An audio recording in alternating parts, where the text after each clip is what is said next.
Welcome to Roleplaying History, the podcast where we explore the history of role-playing games. I'm Wayne Davis, and I'll be your guide for today's tour. Episode 137, The Dying Earth and Green Ronin's True 20. This week, we're headed back to our deep dive library to check out a very interesting but low-selling and underplayed tabletop game. Then we're going to check out a game system that was intended to alter what Wizards of the Coast had done and help Green Ronin launch themselves into the stratosphere. Did they succeed? Well, I could sit here and blather on, but let's go ahead and get the tour bus cranked up and get today's tour rolling on with our first stop. The Dying Earth role-playing game is an adaptation of Jack Vance's Dying Earth novel series, and we'll do a mini dive into those momentarily to provide some setting information and background into the game.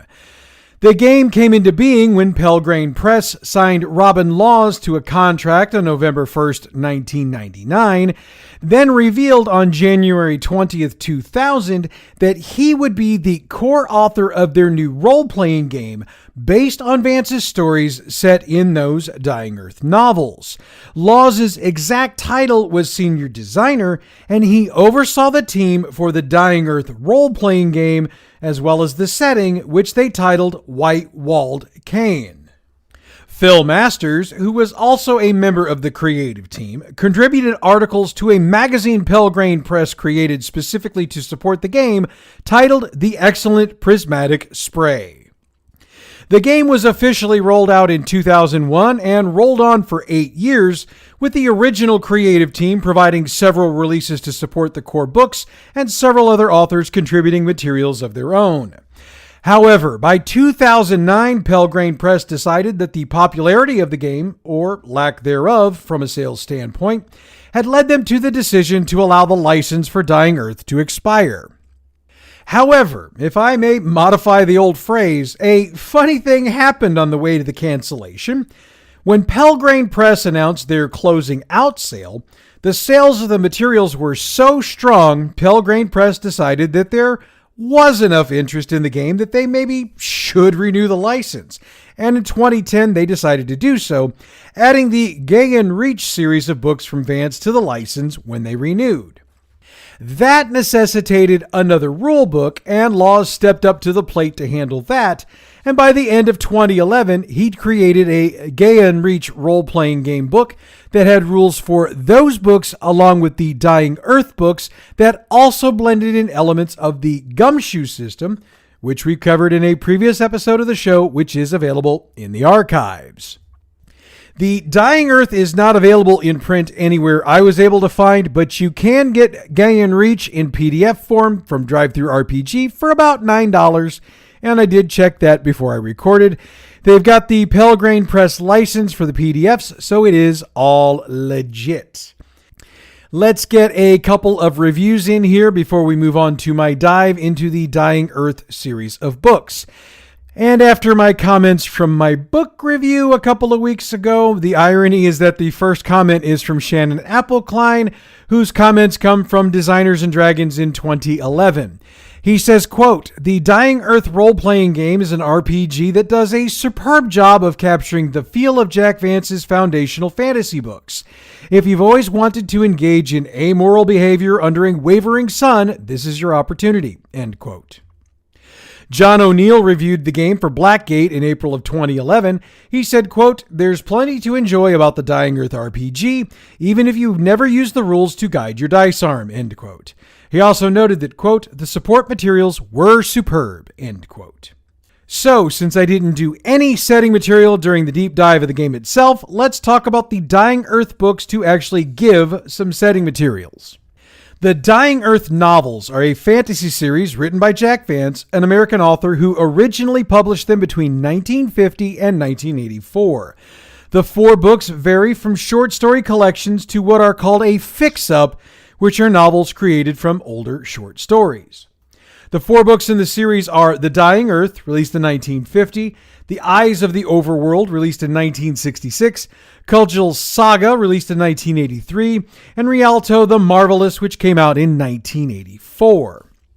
For those trivia fans out there, the stories for The Dying Earth were originally written while Vance served in the U.S. Merchant Marines during World War II, and several of them were published in magazines in the late 1940s. It's also been claimed by other literary historians over the years that these early writings were influenced by the style of James Branch Cabell, so check out some of his works and see what you think. One more trivia bit, if you're so inclined.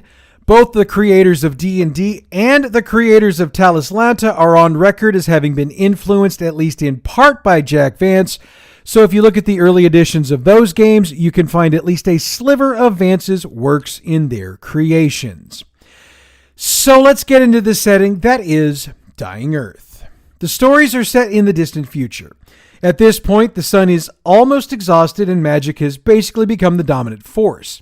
The moon has disappeared, and the sun is in danger of disappearing at pretty much any time. In fact, it teases flickering, like a match that's about to go out right before it starts shining again. The various civilizations of Earth have collapsed for the most part into decadence or religious fanaticism, and the inhabitants have been overcome with a fatalistic outlook. And of course, the Earth is mostly barren and cold, and it's infested with various predatory monsters. Some believe they might have been created by a magician in a former age. Now, that can't be proven, but then again, it can't be disproven either. Magic in the Dying Earth is done by memorizing syllables, and the brain can only accommodate a certain number of those at once. Once a spell is used, the syllables vanish from the caster's mind. Creatures called Sandistans can be summoned and used to perform more complex actions, but those are considered dangerous to rely on. Magic has loose links to the science of old, and advanced mathematics is treated like arcane lore. The Dying Earth exists alongside several overworlds and underworlds. These help add a sense of profound longing and entrapment to the series. While humans can, with relative ease, physically travel to the horrific underworlds, the vast majority of the population are only capable of mentally visiting the wondrous overworlds through rare artifacts or dangerous magic phenomena. Though they can look at the wonders and pretend they are really there, humans can never truly inhabit or escape to these utopias, as their physical bodies remain stuck on the dying Earth and will die with the sun regardless. Sounds like a trip. These siren-like visions of paradise lead to the deaths, insanity, and suffering of many, especially during Cudgel's journeys. While most remaining civilizations on the Dying Earth are utterly unique in their customs and cultures, there are some common threads. Because the moon is gone and wind is often weak, the oceans are largely placid bodies of water with no tide and tiny waves. To cross them, boats are propelled by giant sea worms. These worms are cared for and controlled by wormingers or wormingers. In addition, the manses of magicians, protected by walls and spells and monsters, are relatively common sights in inhabited lands. So as you can see, there's a wealth of material to work with here for a fantasy role-playing game, and Robin Laws is the creator and writer that's perfect to work with it. Why it didn't become more popular as it did during the initial duration of its first run is quite frankly beyond me, but the fact that it did get a second life is positive. Let's move along on the tour this week and shift gears from a fantasy game to a role-playing game system. Green Ronin's True 20 system, which has primarily been presented to the public as True 20, was originally designed by Steve Kenson and released in 2005. It was originally designed to be released as a part of the Blue Rose game, which we're going to cover momentarily as a bonus piece for today's tour, but was eventually released as a standalone release as the True 20 Adventure role-playing book. The standalone release came out in 2006 in hardcover and got a soft cover that was combined with the True 20 Companion on April 25th, 2008. Now, obviously, the True 20 system was designed to be used with the genre of your choice, and it was also based off the D20 system that Wizards of the Coast had developed in 2000. We'll get to the differences between the two momentarily. In the initial hardcover version of the True 20 book, there were 4 sample settings presented, and those were chosen among multiple publisher-submitted settings, and the winners were announced in Dragon Magazine. Those were Caliphate Knights, which was a fantasy version of the Golden Age of Islam. Lux Aeternum, which was a swashbuckling space opera. Mecha vs. Kaiju, which was giant robots protecting Japan from giant monsters. Borrowed Time, which was a kung fu setting with the action and gunplay against a backdrop of time-controlling conspiracy. When they revised things, they changed the settings to fantasy adventures, space adventures, horror adventure, and modern adventures. They also had a follow-up book titled True 20 Worlds of Adventure, which had 5 settings of its own. Agents of Oblivion, Blood Throne, Land of the Crane, which was an Asian fantasy setting, Nevermore, and Razor and the Apple, which was a horror setting inspired by movies like The Goonies. Now, if you're a regular listener to this show, and I'd hope you are, some of this style should sound familiar since this is pretty much exactly what WotC did with their own D20 system books earlier in the decade. And they had about as much success with their stuff as Green Ronin did with their own. So let's talk about the differences between Green Ronin and WotC's system. There is one more similarity, and that's the fact that they both use the open game license, which was pretty much a necessity for Green Ronin in order to avoid any legal issues. Now, True 20 only has 3 character classes, and they're called roles instead of classes: Warrior, Adept, and Expert. There's only one D20 used for any role.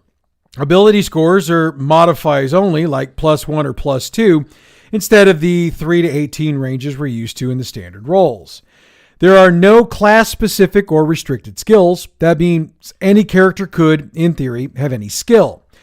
New feats are available at any level. Magic spells are feats and do not have levels.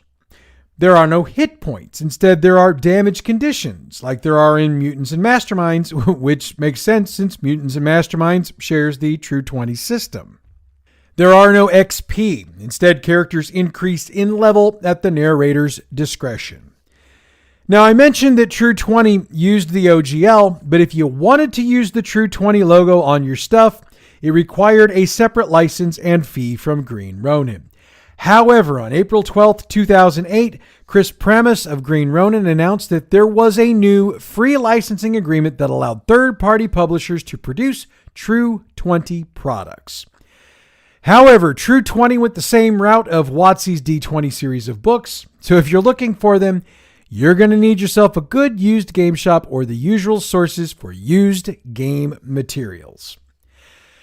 Alright, so I mentioned that Blue Rose had been the first game released with the True 20 system as its chassis, so you know what, let's take a quick look at that game itself. I mean, we've got all the time and I'm all out of excuses, so why the hell not? Blue Rose is a role-playing game in the genre of romantic fantasy. Designed by Jeremy Crawford, Don Elliott, Stephen Kenson, and John Sneed, it was released by Green Ronin in 2005. According to the creators, it was inspired by the fantasy fiction of writers like Mercedes Lackey and Diane Duane. Now, for those not in the know, in romantic fantasy, the emphasis is on role-playing and character interaction more than on combat. Blue Rose is set in the world of Aldea, and most campaigns played here are set around the kingdom of Aldis. Aldis is a monarchy whose ruler is chosen by divine intervention rather than inheritance. The current ruler is Queen Jaelin, who earned the throne when the Golden Heart, a being symbolizing rightful rulership, chose her over rival contenders. Populations of sentient telepathic animals are prevalent in Aldis and are considered equal citizens on par with humans. Aldis has tense relations with Jarzun, their neighbor realm who are religious zealots. Both nations are threatened by Kern, an evil kingdom of necromancers, and have occasionally operated as uneasy allies against the common aggressor. When Blue Rose was first released, it was well received. The majority of gamers who played it appreciated the fact that the designers took the D20 rules and trimmed them down into something that was more rules light than pretty much every other D20 game being played at the time. And this version of the game got the Gen Con N-World Role-Playing Silver Medal for Best Cover Art, Best Rules, and Best D20 Game in 2005. This version of Blue Rose got 2 supplements, Blue Rose Companion and World of Aldea. Now, when True 20 faded away, so did Blue Rose. That being said, the true fans, sorry about that, clamored for it to come back, and Green Ronin listened. In early 2015, Green Ronin president Chris Promise announced a Kickstarter to bring a new edition of Blue Rose to the game market. The Kickstarter was successful, and the new edition was presented to the world in 2017. However, the True 20 system was dropped in favor of a new system, the Adventure Game Engine. I'm going to cover that in a future episode, so keep your eyes open for it. What I will say is that if you're interested in checking out Blue Rose for yourself, you can pick up a copy from their website, blueroserpg.com. That's BLUEROSERPG.com. And with that, we've come to the end of today's tour. Look, I know we are way short this week, but I am still having hella issues with my voice. I mean, to the point I'm having to take drinks between every other line. You won't know that because of the editing. And after the goat rope I went through last week, I decided to go for quality over quantity and keep things shorter this week. I can promise you next week's show is going to be a lot longer come hell or high water. And that is because next week I'm breaking down the game that my group is actually going to start playing tomorrow night as this baby drops. It's being run by one of my best friends, Jim. It's called Masks. It is a superhero game, but it is different than most of the superhero games on the market today. I think you're going to dig it, so make sure you check it out. In the meantime, check out Bad GM's campaign Build Along. This week we kick off Season 3, and we're building our new campaign for 5th edition D&D. Look, I realize that might not be the most popular game to build for these days, but since it is the most popular game in the world, and since somebody bet me to do it, and I have the problems turning down a bet, I'm going to be damned if I'm going to lose that bet. Bad GM's campaign Build Along is available wherever you get your podcasts or on our website, badgmproductions.net.